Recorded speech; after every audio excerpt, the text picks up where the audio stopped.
Hello बच्चों, कैसे हो आप। स्वागत है आपका प्रथम क्लासेस यूट्यूब चैनल में। आज हम स्टैंडर्ड 9 मराठी अक्षर भारती लेसन नंबर 4 इसके बारे में बात करेंगे।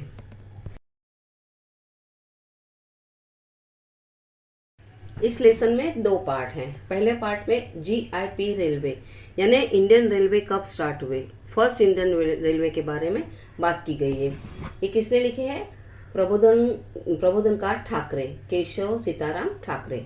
उनका जन्म 1885 में हुआ और उनकी डेथ 1973 में हुई। वो बड़े इतिहासकार थे, नाटककार थे, वृत्त पत्रकार थे और व्यंग्य चित्रकार थे। ठीक है। उनकी कुमारी का शाप, भिक्षुक साहित्य बंड, ये सब नाटक फेमस थे। और दूसरा पार्ट में यानी दूसरी लेसन के दूसरे पार्ट में क्या है? कांजीरंगा। ठीक है। ये किसने लिखा है? वसंत अवसरे। इनका जन्म हुआ था 1907 में और डेथ हुई 1976 में।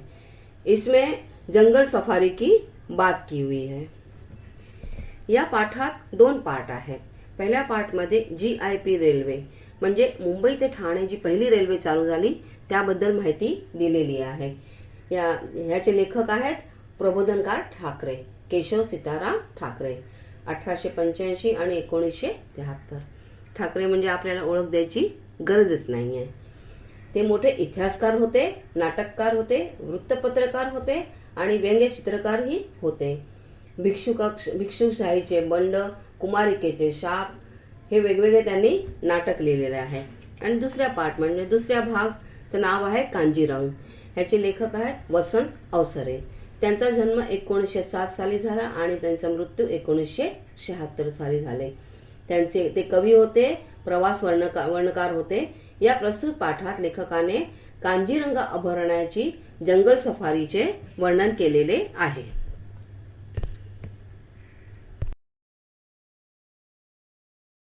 मुंबई में रेलवे होनी चाहिए, ये सबसे पहले किसने बोला? स्थानिक यानी मुंबई में ही रहने वाले बड़े सेठ। पहले उनको नगर सेठ बोला जाता था। उनका नाम क्या है? सर जमशेदजी जीजीभाई और जगन्नाथ नाना शंकर सेठ। इन दोनों ने बोला कि नहीं, मुंबई में रेलवे होनी ही चाहिए। और उनको सपोर्ट मिला मुरजी जेठा, मोरारजी भाई गोकुलदास, आदमजी पीर भाई, डेव्हिड ससून आदि। मुंबई प्रांतात रेल्वे असावी असा पहिला उठाव स्थानिक नगरसेठजींनी केला। त्याच्यात ते होते सर जमशेदजी जीजीभाई आणि जगन्नाथ नाना शंकर सेठ। आणि ह्या दोघांना मुरजी जेठा, मोरारजी गोकुळदास, आदमजी पीरभाई, डेव्हिड ससून यांचे भक्कम पाठबळ होते। आखिर वो दिन आ ही गया जिसका इंतजार था। मुंबई में पहली ट्रेन चालू हुई। वार था सोमवार 18 अप्रैल 1853 शाम को 5 बजे। ठीक है। उसके डब्बे को फूल हार से सजाया गया था। 10 डब्बे थे बड़े बड़े और डब्बों में वो उसकी जो बैठने की सीट्स थी वो कैसी थी? वो गादी वाली थी। और वो डब्बों के अंदर सर जमशेद जी जीजीभाई, नाना शंकर सेठ और अनेक नगर सेठ बैठे थे। बराबर 5 बजे आगगाड़ी निकली। हाँ, ट्रेन निकली और उसके इंजन के ऊपर अंग्रेज का क्या था? बड़ा निशान था। यानी उनके इंजन के बड़ा निशान था, अंग्रेज का वो साइन था। ठीक है। और ट्रैक के दोनों तरफ, ये कहाँ स्टार्ट हुई थी पहली ट्रेन? मुंबई से ठाणा। तो ट्रैक के दोनों तरफ बहुत सारे लोग ये ट्रेन को देखने के लिए खड़े थे। अखेर तो मुहूर्ताचा दिवस आला आणि दिनांक 18 एप्रिल सन 1853 रोजी सोमवारी सायंकाळी 5 वाजता पहिली आगगाडी मुंबईहून निघाली। सर्व डबांना पान फुलांचे हार घातले होते, तोरणे लावले होते आणि 10 डबे होते। त्या डब्यांच्या कोच्या त्या डब्यांच्या सीट गादीवाल्या होत्या आणि इंजिनावर अंग्रेजीचे निशाण होते। ठीक आहे। आणि हे कुठून स्टार्ट झाली? मुंबई पासून ठाण्यापर्यंत। तर हे आणि त्याचं वाफेचं कसं इंजिन कसलं होतं? वाफेचं होतं, इलेक्ट्रॉनिक इंजिन नव्हतं। मग वाफेचा इंजिन कसा आवाज करायचा? भगभग भगभग करत आवाज करायचा। त्याच्यातून ती वाफ निघायची। आणि हे ट्रेन बघण्यासाठी ट्रॅकच्या दोन्ही साईडला खूप माणसांनी बघण्यासाठी गर्दी केली होती।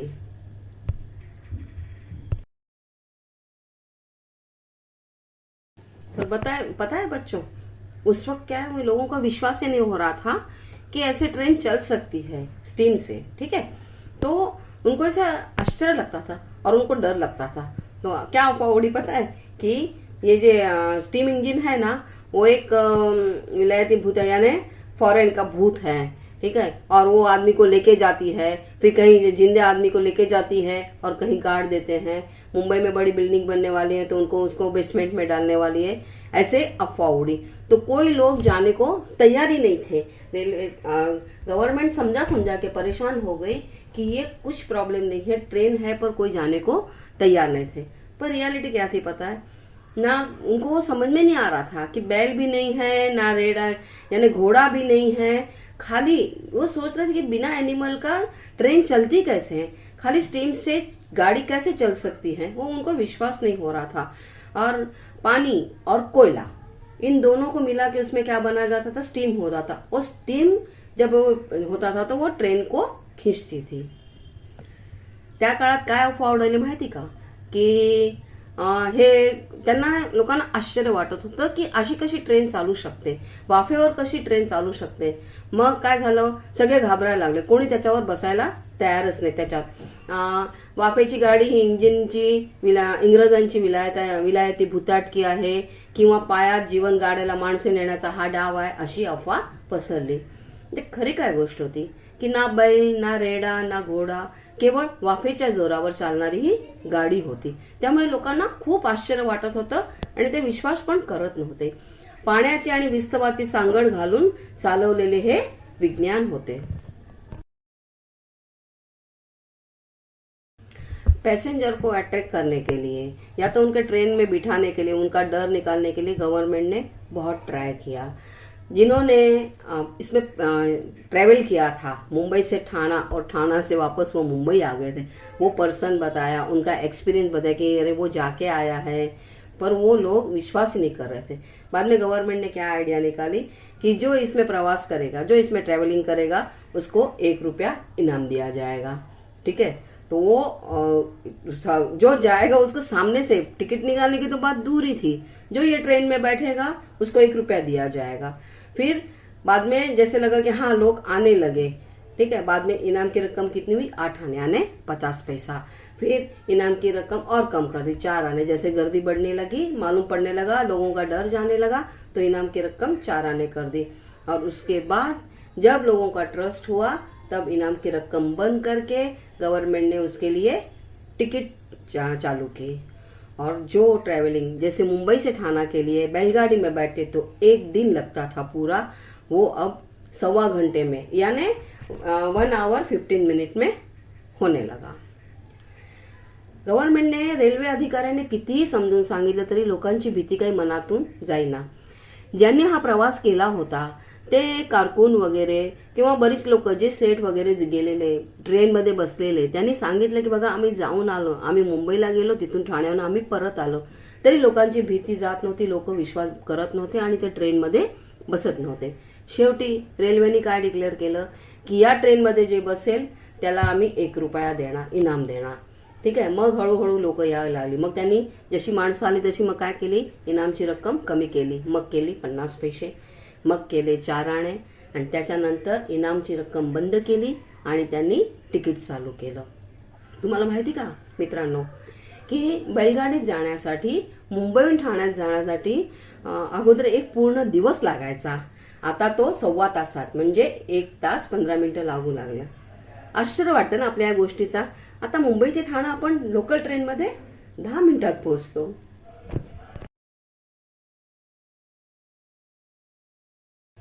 अब रेलवे इंजीनियरों ने क्या चालू किया, इंजीनियरों ने कि मुंबई से पुणे अभी ट्रेन कैसा स्टार्ट करना है उसकी तैयारी चालू की। तो पुणे से आने के लिए, तो और उनका पुणे से खंडाला से पुणे तक रास्ता तैयार हो गया। कब, 1858 में, 1858 में। ठीक है, क्योंकि वो प्लेन रास्ता था तो वो कंप्लीट हो गया और उसका भी फिर उद्घाटन हो गया। तो प्रॉब्लम क्या हो गया मालूम है क्या, खंडाले से पुणे, उसके बीच में क्या थे, 2 ही स्टेशन रखे थे उनके, खड़की और तळेगाव, ये 2 स्टेशन रखे। पर उसके बाद जो खंडाला के बाद एक घाट आता है, घाट में से कैसे ट्रेन लेना, वो अभी कुछ तैयारी हुई नहीं थी ना, वो घाट के अंदर ट्रैक बिठाए नहीं थे। तो तब क्या किया जाता था मालूम है क्या? पूना की गाड़ी खंडाली आती थी, हाँ खंडाला।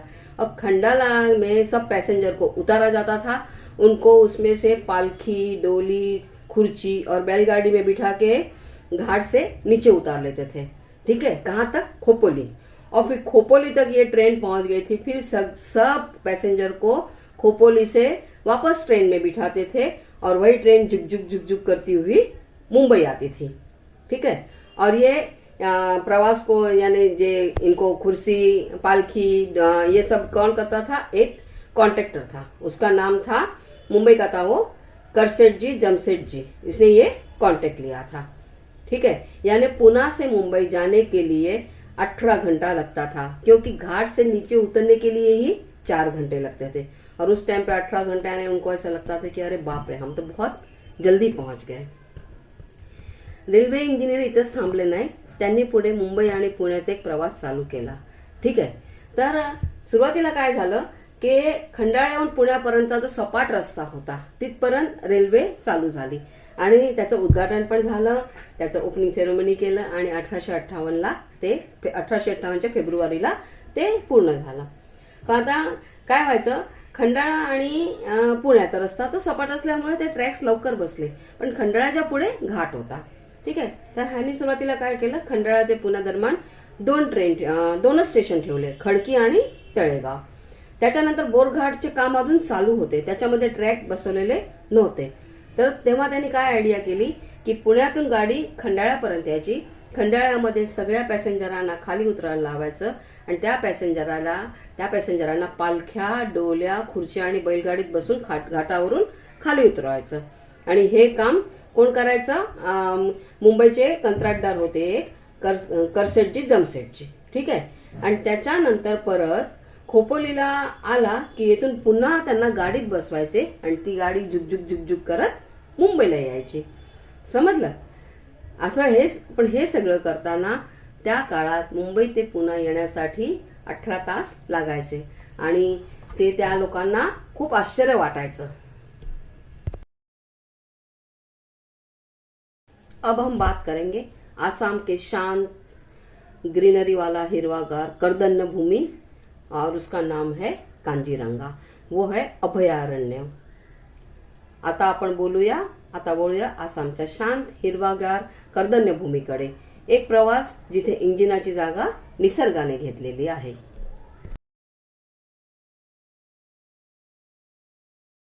काजीरंगा में क्या क्या था? वहां पे ग्रास इतना बड़ा था, उसका नाम है एलिफेंट ग्रास। यानी जब हत्ती पे बैठ के, हाथी के ऊपर आप बैठोगे तो भी आप छुप जाओगे, घास में से जाओगे तो दिखाओगे नहीं। यानी वो सोचो आप कि कितने हाइट का घास था। और वहां भूमि, जो जमीन है वो दलदल वाली है, यानी पूरी कीचड़ वाली है। उसके अंदर जो आप पैदल चलोगे तो घुस जाओगे तो बाहर निकलना मुश्किल हो जाएगा। और उसका विस्तार यानी कितने एरिया में है वो 265 चौरस किलोमीटर में वो अभयारण्य है। और वहां पे एक बंदर है, ठीक है, उसको हुलोक वानर बोला जाता है। उसकी पूंछ नहीं है, जो खाली आसाम में ही रहता है। ठीक है, यानी इस अभयारण्य में ऐसे बहुत सारे प्राणी हैं जो खाली इसी अभयारण्य में मिलते हैं, ऑल ओव्हर वर्ल्ड में वो कहीं भी नहीं है। आता आपण बघूया काजीरंगाची रचना आणि आभूषण।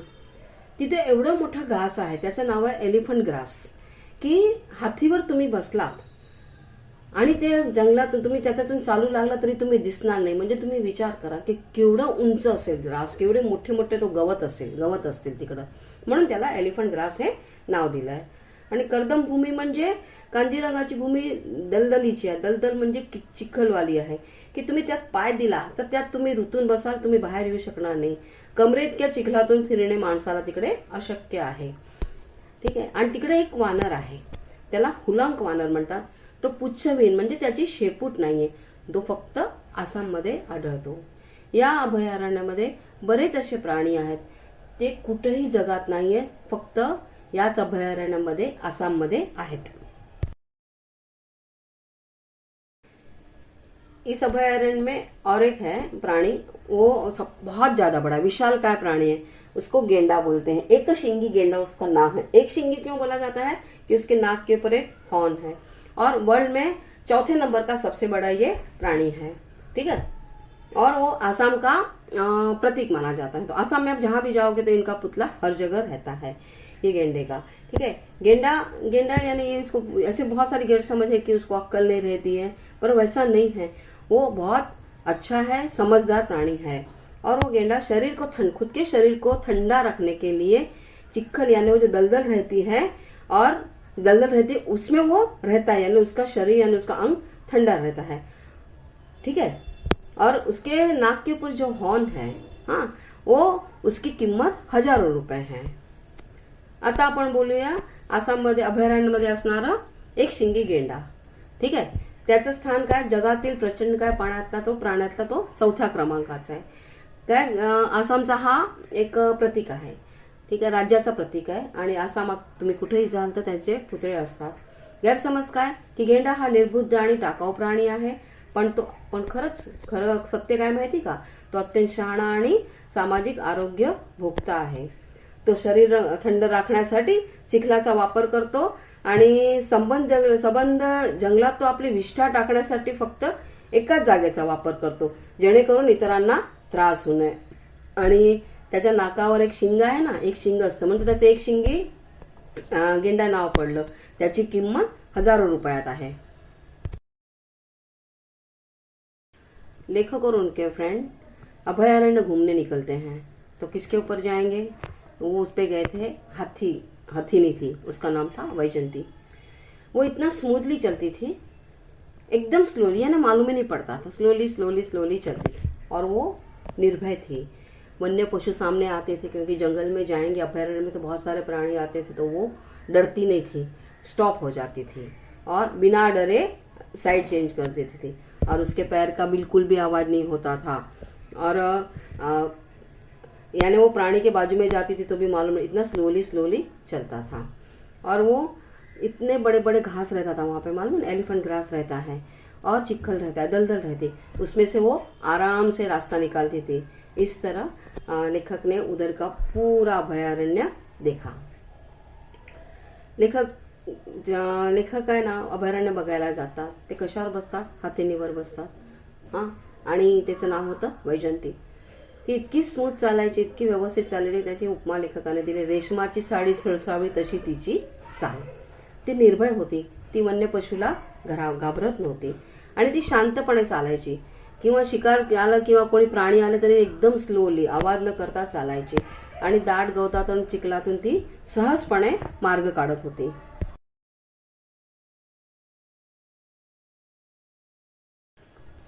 लेखक ने बड़े बड़े भैंस देखे। इतनी बड़ी भैंस वहां अपने यहाँ नहीं दिखती है, उनको बोलते रान भैंसी, बहुत बड़े सींग रहते।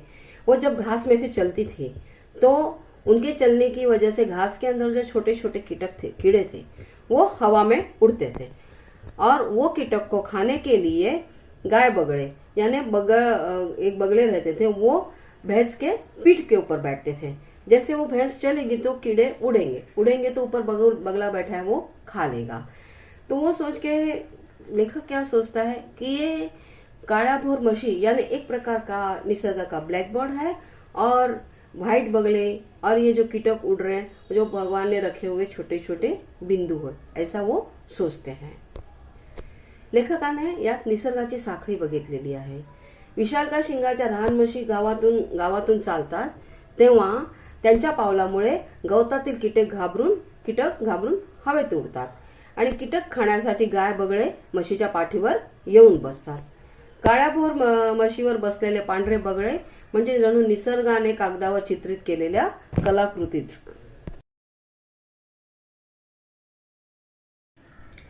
जब अभयारण्य में आगे जाते हैं तो लेखक को क्या दिखता है कि कोई हरिण को किसी ने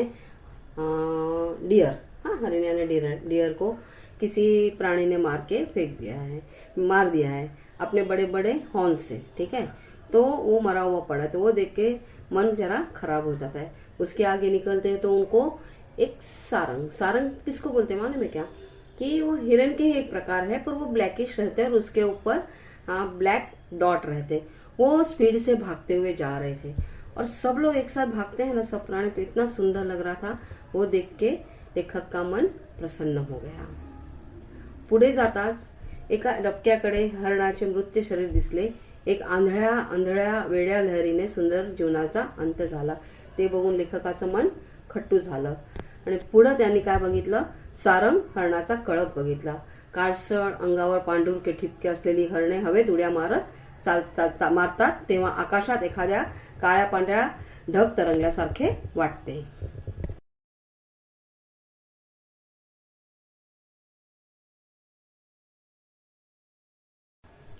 आज इस लेसन में हमने दो अलग अलग अनुभव देखे। पहला क्या था, JIP रेलवे, उसमें क्या था, इंजन, मैकेनिकल मशीन से लोग कैसे प्रगति करते हैं वो हमने देखा। क्योंकि पहले हम बैलगाड़ी में जाते थे, उसके बाद ट्रेन में जाना चालू किया। और दूसरे पार्ट में क्या पढ़ा कि दूसरे पार्ट में निसर्ग यानी नेचर अपने लिए बहुत जरूरी है। हम कितना भी आगे बढ़ जाएंगे, ठीक है, पर फाइनली अपने को नेचर में ही सबसे ज्यादा अच्छा लगता है। हम प्रगति सक्सेस नेचर इसमें हो जाएंगे, टेक्नोलॉजी में हो जाएंगे, पर सच्ची शांती अपने को कहाँ मिलेगी, नेचर में ही मिलेगी।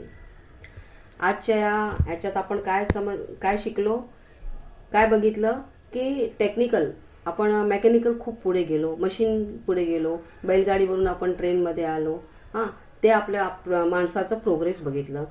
पण आपल्याला खरी शांती कुठे मिळते, निसर्गातच मिळते, ठीक आहे। प्रगतीचा मार्ग लोखंडी रुळावरून जातो, पण जीवनाचे खरे सौंदर्य अजूनही निसर्गाच्या कर्दमभूमीतच दडलेले आहे। खरी शांती आपल्याला निसर्गातच मिळते। तर सांगा मुलांनो, कसा वाटला आजचा व्हिडिओ? तुम्हाला आजचा व्हिडिओ आवडला असेल तर प्रथम क्लासेस YouTube चॅनलला लाईक करा, सबस्क्राईब करा आणि शेअर नक्कीच करा।